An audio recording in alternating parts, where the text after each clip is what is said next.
ಸಾವಿನ ಸೂತಕದ ಬೆಂಕಿಯಲ್ಲಿ ಹೋಳಿಗೆ ಬೇಯಿಸುವ ಬಿಜೆಪಿ. ಈ ಹಿಂದೆ ಬಿಜೆಪಿಯವರು ಹಲವು ಸಾವುಗಳನ್ನು ಮುಂದಿಟ್ಟುಕೊಂಡು ರಾಜಕೀಯ ಮಾಡಿದ್ದರು.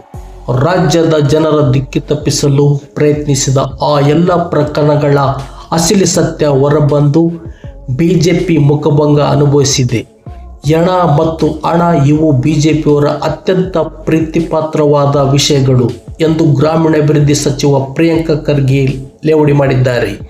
ಈ ಸಂಬಂಧ ತಮ್ಮ ಸಾಮಾಜಿಕ ಮಾಧ್ಯಮ ಖಾತೆಯಲ್ಲಿ ಬರೆದುಕೊಂಡಿರುವ ಅವರು, ಈ ಹಿಂದೆ ಬಿಜೆಪಿಯವರು ಹಲವು ಸಾವುಗಳನ್ನು ಮುಂದಿಟ್ಟುಕೊಂಡು ರಾಜಕೀಯ ಮಾಡಿದ್ದರು.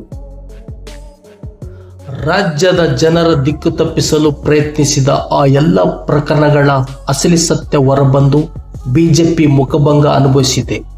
ಶಿವಮೊಗ್ಗದ ಹರ್ಷ, ಮಂಗಳೂರಿನ ಪ್ರವೀಣ್ ನೆಟ್ಟರ್, ಕಾರವಾರದ ಪರೇಶ್ ಮೇಸ್ತಾ, ತೀರ್ಥಹಳ್ಳಿಯ ನಂದಿತಾ, ಬೀದರಿನ ಶುಭು ಹುಪ್ಪಾರ್, ಮೂಡಿಗೆರೆಯ ಧನ್ಯಶ್ರೀ, ಕರಾವಳಿಯ ಪ್ರಕಾಶ್ ಕೂಳೆ, ಕೇಶವ ಶೆಟ್ಟಿ, ಹರೀಶ್ ಪೂಜಾರಿ, ಪ್ರವೀಣ್ ಪೂಜಾರಿ, ಪ್ರತಾಪ್ ಪೂಜಾರಿ ಮತ್ತು ಇತರರು ಕೊಳಕು ರಾಜಕೀಯಕ್ಕೆ ಬಳಸಿಕೊಂಡು ಬಿಜೆಪಿಗೆ ಇವರೆಲ್ಲರ ನೆನಪಿದೆಯೇ ಎಂದು ಪ್ರಶ್ನಿಸಿದರು. ಇವರೆಲ್ಲರ ಮನೆಗೆ ಬಿಜೆಪಿಗರು ಈಗಲೂ ಭೇಟಿ ನೀಡುತ್ತಾ ಕಷ್ಟ ಸುಖ ವಿಚಾರಿಸುತ್ತಿದ್ದಾರೆಯೇ? ಇವರೆಲ್ಲರ ಕುಟುಂಬಸ್ಥರ ಸ್ಥಿತಿಗತಿಗಳ ಬಗ್ಗೆ ಬಿಜೆಪಿಯವರು ಈಗಲೂ ಕಾಳಜಿ ವಹಿಸುತ್ತಿದ್ದಾರೆಯೇ? ಈಗ ವಿನಯ್ ಸೋಮಯ್ಯ ಆತ್ಮಹತ್ಯೆಯ ಪ್ರಕರಣದಲ್ಲೂ ಬಿಜೆಪಿ ತನ್ನ ಹಳೆಯ ಕುತಂತ್ರದ ರಾಜಕೀಯವನ್ನು ಮುಂದುವರಿಸಿದೆ. ಈ ಪ್ರಕರಣದಲ್ಲೂ ಸತ್ಯ ಹೊರಬಂದು ಬಿಜೆಪಿಯ ಸದರಮೆ ನಾಟಕ ಬಯಲಾಗುವುದು ನಿಶ್ಚಿತ. ಸಾವಿನ ಮನೆಯಲ್ಲೂ ಸಂಭ್ರಮದ ರಾಜಕೀಯ ಮಾಡುವ ಬಿಜೆಪಿಯ ಕರ್ನಾಟಕ ಮೊದಲು ಉತ್ತರಿಸಲಿ.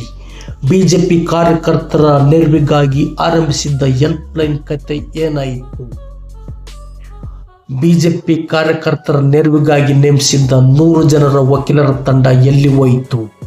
ಬಿಜೆಪಿಯ ಆರಂಭಿಸಿದ್ದ ಈ ಹೆಲ್ಪ್ಲೈನ್ ನಂಬರಿಗೆ 1800309197 ಕರೆ ಮಾಡಿದರೆ ತನ್ನ ಕಾರ್ಯಕರ್ತರನ್ನು ಬಿಜೆಪಿ ಹೇಗೆ ಮೂರ್ಖರನ್ನಾಗಿಸುತ್ತಿದೆ ಎನ್ನುವುದು ತಿಳಿಯುತ್ತದೆ.